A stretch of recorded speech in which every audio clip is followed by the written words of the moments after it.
Yoda walked through the corridors of the ship alongside Obi-Wan and Bail Organa, but this time his expression did not carry only the weight of defeat.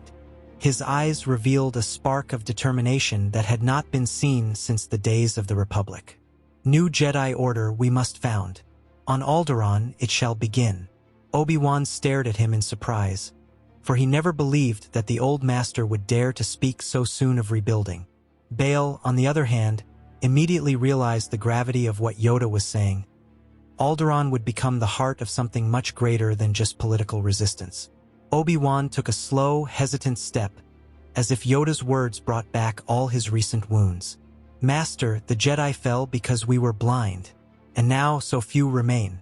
Do you really believe it is possible to rebuild the Order under the Emperor's watchful eye?" Yoda raised his head, leaning on his cane, and replied firmly, "Necessary it is. Darkness will not wait. Resistance we must plant now."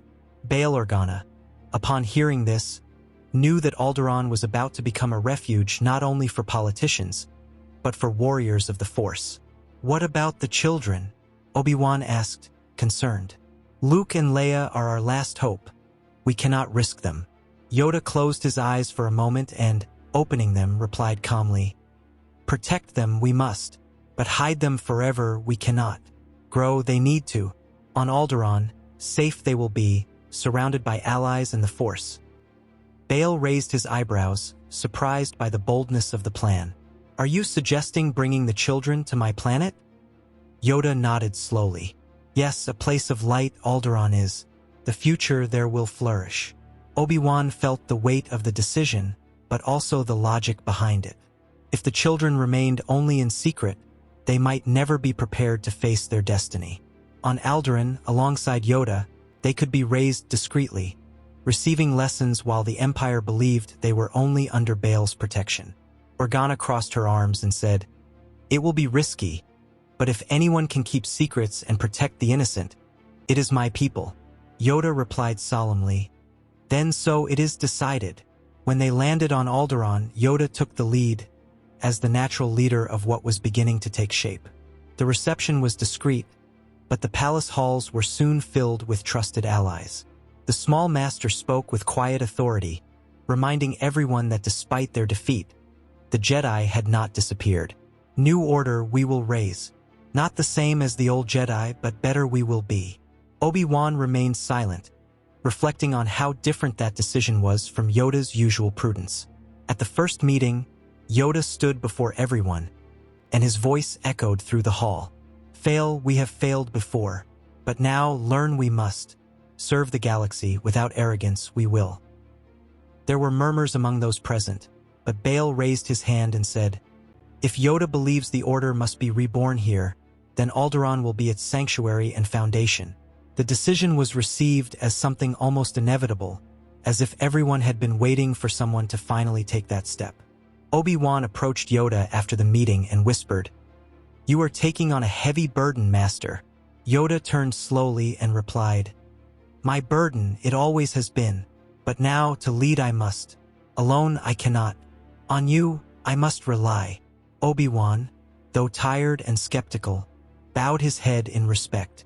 He realized that Yoda not only wanted to rebuild the Order, but knew it was the only hope for defeating the Empire in the long run. That night, Bail Organa invited Yoda to watch the skies of Alderaan from the palace balcony. "My people love peace but fear war. Yet there is something growing beyond the borders of the Empire. A movement, the result of years of oppression and silent revolt." Yoda remained staring at the stars and said, "A flame that needs wind. It is wind the Jedi will be." Bail smiled slightly, recognizing that this old master was about to become the spark that would unite the free worlds in a greater cause. Thus, the future of Luke and Leia, the rebuilding of the Jedi Order, and the union with the rebellion were all intertwined in Yoda's decision. The little master had chosen Alderaan as the cradle of a new hope, and Organa knew that the planet would be the stage not only for political intrigue, but for the rebirth of a force that the Emperor believed destroyed. "So that's it," Bail said in a grave voice. "While you prepare the new order, I will reveal something else. There is a group, still small, that is already forming in secret. The result of years of oppression. They call themselves rebels. When Luke and Leia were still babies, Yoda and Obi-Wan heard reports circulating in dark whispers throughout the outer systems. The Empire had created a new secret order of hunters, known as Inquisitors, trained to track down and eliminate any surviving Jedi. Upon hearing this, Obi-Wan frowned and said, "The purge is not enough. Now they manufacture assassins to hunt down what remains." Yoda replied with conviction, "If hunters they have, hunted we will not be. Form a counterpart we must." The idea was bold. Instead of just hiding, Yoda and Obi-Wan decided to create their own network to take in the surviving Jedi they could locate. Many were scattered, living as fugitives, covering their tracks and abandoning their lightsabers. Yoda searched for them in secret, and when he found them, he always said, "Alone, they will not survive. Together, we can resist." Each reunion was like recovering a spark that the Empire believed to be extinguished. The early years were ones of extreme caution. Obi-Wan traveled in disguise, pretending to be a simple merchant or traveler. On remote planets, he found former knights or Padawans who had lost everything. Some were filled with fear, others hardened by hatred. It was Yoda who brought them back to balance, reminding them that the Force still guided them. "Fear in you I see, but hope greater than fear is." Little by little, the foundation of a new Jedi Order was formed. Meanwhile, Bail Organa kept in frequent contact, coordinating the political efforts that would give shape to the nascent Rebel Alliance. Yoda and Obi-Wan began to act as hidden advisors, helping to structure the first plans for resistance. "Without strategy, we will have only chaos," Obi-Wan warned at a meeting. Organa agreed. "And without symbols, no one will have the courage to fight. The Jedi can be that inspiration." Thus, the Jedi and the rebels walked side by side, strengthening each other. The first joint missions arose almost out of necessity. A group of sympathetic senators had been arrested on an Imperial transport. The rebels planned a direct attack, but risked losing all the hostages. Yoda suggested an alternative. "Distraction create, Jedi can. Lives of innocents, preserve we must." Two rescued young Jedi infiltrated with Obi-Wan's help, while the rebels attacked from the outside. The success of the operation strengthened mutual trust between the two sides. On another occasion, a rebel cell was cornered in an orbital warehouse. Yoda coordinated from a distance while Obi-Wan and a newly integrated knight led the counterattack. Seeing lightsabers ignite in the darkness, the rebel soldiers gained renewed courage. "They're back!" murmured one of the fighters, amazed. The presence of the Jedi brought not only strength to the rebellion, but palpable hope, something that weapons alone could not offer. Over the years, operations became bolder. Jedi began escorting rebel convoys, protecting important leaders, and even rescuing Force-sensitive children that the Empire was trying to capture. Obi-Wan said on every mission, "These children are seeds. If we allow the Empire to find them, it will turn them into weapons against us." This effort saved dozens of young people who, under Yoda's tutelage, learned the path of light once again. The Inquisitors, on the other hand, intensified their hunt. Confrontations were inevitable. In one battle, 2 surviving Jedi faced 5 Inquisitors on a desolate planet. The duel was fierce, but with the arrival of Obi-Wan and rebel reinforcements, the hunters were defeated. Bail Organa, upon learning of the outcome, declared, "Each of these victories is more than military, it is moral. The people need to see that not everyone has bowed to the Empire." Yoda understood that the fight against the Inquisitors was not only physical, but also spiritual. He constantly reminded the Jedi that they should not succumb to hatred. "Hatred is a shadow, can devour you. Fight with compassion you must." This discipline prevented many from falling into the temptation of becoming mere mirrors of the enemy. It was a new philosophy that united rebels and Jedi in the same cause, stronger than before. With each victory, the bond between the reborn order and the Rebel Alliance grew stronger. Jedi came to be seen as advisors in secret assemblies, helping to plan escape routes, communication systems, and even political strategies. Obi-Wan, more experienced and pragmatic, became the bridge between Jedi mysticism and the military logic of the rebels. Yoda, meanwhile, established himself as a spiritual guide, the voice that reminded everyone of the true reason they were fighting. Thus, even in secret, the Jedi Order began to flourish again, no longer as guardians of a corrupt republic, but as direct allies of a movement that arose from the people, from the need to resist. Yoda summed it up in a few words: new order, new mission. Guardians of the people, we are now. It was a different cycle where the Jedi were not above the galaxy, but walked alongside it. At the end of a long meeting, Bail Organa looked at the Jedi and the rebels gathered in the same room and said, "The Empire fears us because it thinks it has divided us. But every mission you complete, every life you save, shows that we are more united than ever. What began as survival is turning into something greater, a true rebellion." Yoda, with his serene gaze, simply replied, "United, we will win. Separated, we will fall." Time passed silently amid the shadows of the Empire, but finally a new horizon began to open up. Luke and Leia, now old enough to begin their training, were ready to walk paths that would change the fate of the galaxy. Yoda watched the two young people closely, sensing the same flow of the Force that he had once perceived in Anakin. "A new hope you are. In you, the future lies," declared the Master, his voice laden with solemnity. Bail Organa knew that the twins' secret could not remain hidden forever, and that the time had come to prepare them. Obi-Wan took it upon himself to guide Luke. Always attentive, he sought to teach discipline and patience to the boy who had inherited his father's impulsiveness. "The Force is not just power, Luke, but balance," he said, correcting his apprentice's posture with firmness and affection. The young man, although eager to prove himself, showed a natural connection to the Force, quickly learning the fundamentals of combat and sensory perception. Obi-Wan saw in him not only a disciple, but a chance to repair the mistakes he had made with Anakin. Meanwhile, Leia found an unexpected mentor in Ahsoka Tano. Anakin's former apprentice emerged amid the growing New Order, determined to join the effort led by Yoda. Her presence surprised everyone, as she bore the marks of a turbulent past with the former Jedi Order. Still, when she saw Leia, Ahsoka felt a new mission reborn.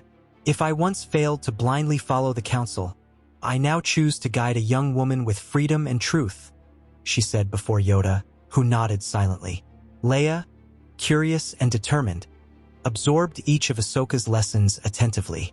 The training was not limited to Force exercises or lightsaber handling, but also included stories about the man who had been her father.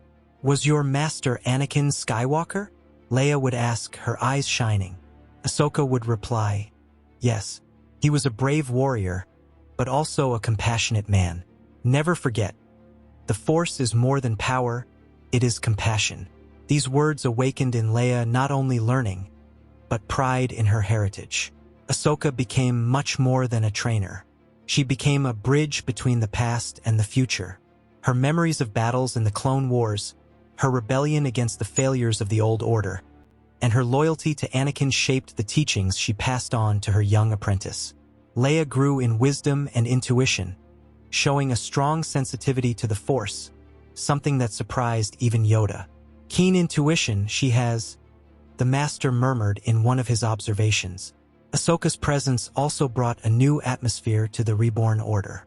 She did not carry the same rigid formalities as the ancient Jedi, which allowed for the construction of a more flexible model closer to the rebels. "If we want to survive, we must adapt," she often said. Yoda, though traditional in many ways, recognized the value of this vision. Change, part of the Force is. Resist it, downfall brings. Thus, the new Jedi Order was born not as a reflection of the past, but as a renewed flame. As the young people advanced in their training, the Rebel Alliance and the New Order grew stronger side by side. Joint missions became more frequent. Jedi helped rebels escape ambushes, protected political leaders, and destroyed strategic Imperial posts. Leia accompanied some of these operations alongside Ahsoka, learning to act not only as a warrior but as a strategist. Luke, meanwhile, fought alongside Obi-Wan in actions that required courage and discipline, shaping himself as a knight. Mutual trust between the Jedi and the rebels grew steadily. Where once there had been mistrust, now there was unity. With you, we don't just feel like soldiers. We feel like we're fighting for something greater, confessed a young rebel commander after a successful mission. Obi-Wan replied calmly, "We don't fight for victory, but for justice. And justice is only born when we walk together." These words echoed in the hearts of those who heard them, further strengthening the alliance. Yoda observed the progress of the young people and the impact of Ahsoka's presence in the Order. "New Hope, truly, they are," he commented in a closed council with Obi-Wan and Bail Organa. "Join forces, they must, for together they will challenge the Empire." Organa agreed, but reminded them of the need for caution. "The Emperor has not yet realized the full extent of this union. We must act wisely, without revealing ourselves completely until it is inevitable." Under Ahsoka's guidance, Leia developed a natural ability to sense danger and anticipate movements. On a certain rescue mission, it was her intuition that saved a group of rebels from an ambush. Ahsoka smiled, remembering the times she had trusted the same instinct alongside Anakin. "You have his heart, but the balance can be even greater," Leia replied firmly. "Then I will honor that legacy and fight not only for myself, but for everyone." Luke, on the other hand, showed fearlessness in battle, but needed to be constantly reminded by Obi-Wan that courage without discipline could lead to error. "The Force does not respond to haste, Luke. Learn to listen before you act." On one of his missions, this lesson became clear. Only by calming down was he able to disarm an Imperial squad without exposing his allies. Obi-Wan felt silent pride, seeing there the future knight he had always believed Luke could be. Thus, between Yoda's wisdom, Obi-Wan's discipline, and Ahsoka's renewed vision, the new Jedi Order flourished. The alliance with the rebels grew stronger every day, and at the heart of it all were the two young people who symbolized more than just apprentices. They were the promise of a free galaxy. Bail Organa, seeing Luke and Leia training together, commented to Yoda, "They truly are a new hope, not just for us, but for the entire galaxy." And Yoda, with a slight smile, replied, "Hope, the greatest weapon against the dark side. It always has been." With the advances of the New Order and the growth of the Rebel Alliance, operations began to increasingly bother the Empire. It was then that the most feared shadow reappeared on the horizon: Darth Vader. Reports spread among the rebels of a dark warrior who defeated dozens of rebels alone, and Yoda soon recognized the threat. Obi-Wan remained silent, knowing that sooner or later he would have to face the past that haunted him. The presence of the Inquisitors intensified alongside Vader. They hunted rebel cells and set up ambushes against surviving Jedi, forcing Yoda and Obi-Wan to reorganize their rescue plans. At a meeting, Bail Organa warned, "If before we faced Imperial officers, now we face monsters molded by the dark side. We need new strategies." Yoda replied, "Counterbalance we are. Light in darkness we must be." Thus, the New Order began to act in direct missions against the Empire's hunters. Luke, now confident in his training, participated in his first mission against the Inquisitors. Accompanied by Obi-Wan, he infiltrated a secret base to free rebel prisoners. The lightsaber duel was brutal, and Luke almost succumbed to the fury of facing such cruel enemies. Obi-Wan restrained him with firm words, "Control, Luke. You can't lose yourself in the rush." The young man took a breath, regained his focus, and managed to disarm his opponent, proving he was ready for bigger steps. Leia, alongside Ahsoka, experienced her own test. During an Imperial attack on a supply post, the two had to face hunters trained to eliminate Jedi. Leia demonstrated the extent of her intuition for the first time, anticipating movements and guiding rebels to avoid losses. "You don't just fight, Leia, you lead," Ahsoka said after the battle.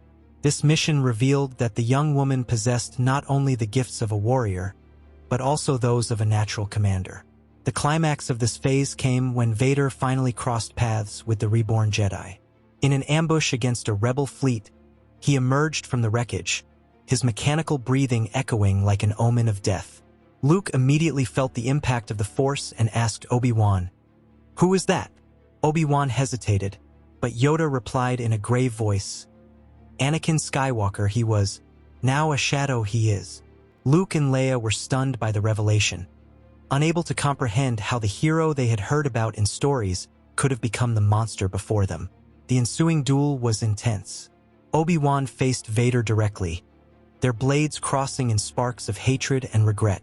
"You were my brother, Anakin," Obi-Wan shouted in the midst of combat. Vader replied coldly, "Anakin is dead. Only Vader remains." Meanwhile, Ahsoka protected Luke and Leia, her heart torn between the memory of the master she had lost and the need to protect his children. In battle, Vader almost overpowered Obi-Wan, but Yoda's arrival turned the tide. The small master raised his hand and used the Force to unbalance the terrain, giving the rebels time to escape. "Fight no more, we must. Survive, yes." Reluctantly, Obi-Wan retreated, carrying the weight of not having ended the confrontation. Luke and Leia, shaken, realized the truth. The man who was once the great Anakin Skywalker was now hunting his own family. The revelation changed everything. Luke was tormented by the idea of facing the father he never knew, while Leia felt the weight of leadership knowing that her lineage was linked to the rebellion's greatest enemy. In late-night conversations, she would say to Ahsoka, "If he really was the man you met, then there is something in him that can still be saved." Ahsoka would sigh and reply, "That's the dilemma I've been carrying for years. But now, maybe you two are the key." The rebels, for their part, reacted with fear to the revelation. Knowing that Vader was Anakin, the former hero of the Clone Wars, shook the confidence of many. Bail Organa had to intervene. "We must not dwell on the past. What matters is who is with us now." Yoda agreed, but added, "From the past, lessons we must learn.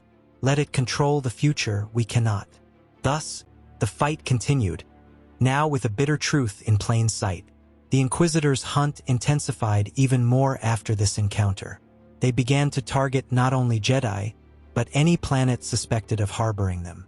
This led to more risky rescue missions, where Luke and Leia had to take on greater responsibilities. Obi-Wan and Ahsoka knew they could no longer protect them from everything. It was time to allow the young people to become protagonists in their own struggle.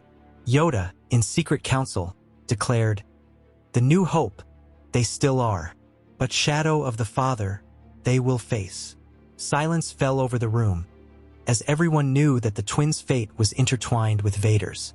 Bail, always pragmatic, simply said, "Then we must strengthen not only the Jedi but also the rebellion.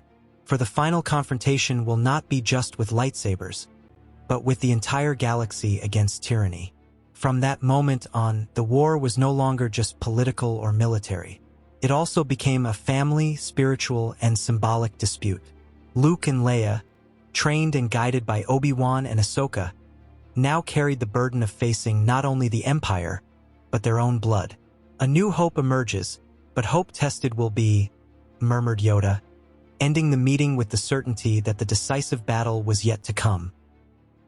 When Vader finally discovered the Jedi refuge, the skies of Alderaan were torn apart by the arrival of Imperial ships. Rebels ran through the palace corridors, and the Jedi prepared for the final battle. Vader had decided to bring the weight of the Empire to crush the heart of the Resistance. At his side, the Inquisitors marched with sabers in hand, ready to end any hope of survival. Yoda stepped forward, leaning on his cane, and said in a grave tone, "The moment of truth has arrived. Resist we must." Obi-Wan ignited his blue saber, aware that there was no longer any way to avoid the clash. The confrontation began violently. Jedi and Inquisitors clashed blades that lit up the corridors, while the rebels fought to hold back the Imperial troops.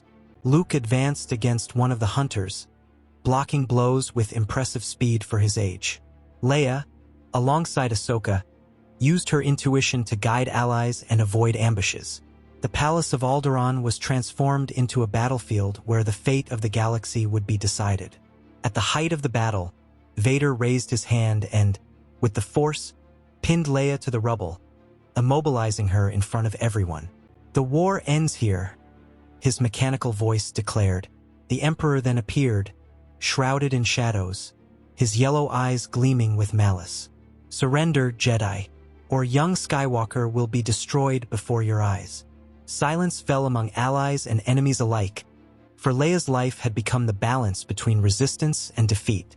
Leia, even suffocated by the pressure, found the strength to speak.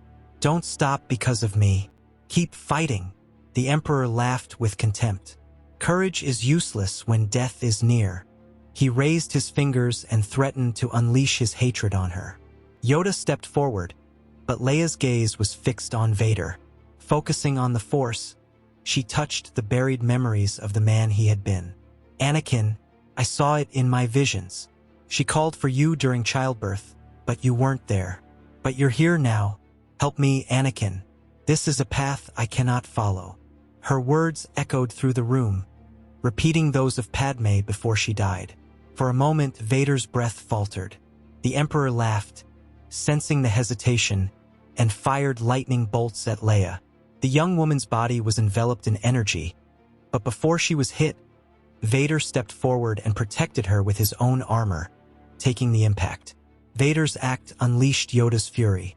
The small master raised his hands and unleashed powerful Force lightning bolts at the Emperor. Sidious, laughing, returned the energy, illuminating the room with deadly discharges. Yoda then leaped, drew his lightsaber, and advanced in a duel that made the ground shake. The blades clashed at ferocious speed, each blow accompanied by bursts of energy. In a final twist, Yoda cut off Sidious's hand and, without giving him a chance to respond, cut off the Emperor's head in front of everyone. Luke ran to Leia, still alive, though weakened by the energy blast. "I'm here, you'll be fine," he said, holding her in his arms. Vader, gasping and weakened, slowly removed his helmet. Anakin's scarred face appeared before his children, and his eyes, for the first time in years, did not reflect only darkness. "You must be what I was not. You are the new hope."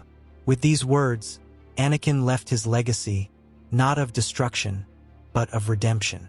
The battle ended with a bitter victory for the rebellion. Without the Emperor, the Empire lost its central figure, and Bail Organa quickly organized political forces to restore the Republic. Leia, guided by her vision and determination, gradually assumed leadership roles. Alongside Bail, she gained experience and respect until she became the new Chancellor, a symbol of renewal and courage for the entire galaxy. Over the years, losses also came. Obi-Wan and Yoda, already consumed by the weight of age and battle, became one with the Force. Luke, now without masters to guide him, took on the mantle of Grand Master of the new Jedi Order. "They left us a path, and that is the path we will walk," he declared at his first meeting in the rebuilt temple. Leia followed her destiny in politics, rebuilding alliances and uniting worlds that were once divided by fear. Luke, meanwhile, guided the new generation of Jedi, always remembering Yoda's advice and the sacrifices made. The rebellion became a government, and the new Jedi Order established itself as the guardian not only of the Force but also of justice. In the end, the memory of Anakin Skywalker was not forgotten. Leia and Luke, each in their own role, kept their father's legacy alive, not as the Dark Lord who terrorized the galaxy, but as the man who chose to protect his daughter at the most crucial moment. Thus, New Hope emerged not only from victory over the Empire, but from the courage to choose a different path than the one that led to the fall of the Jedi in the past. And on Alderaan, the place where it all began, a symbol of light rose again. A renewed republic, protected by the Jedi and led by Leia, flourished. The cycle of pain had been broken, and the galaxy, for the first time in ages, breathed freely.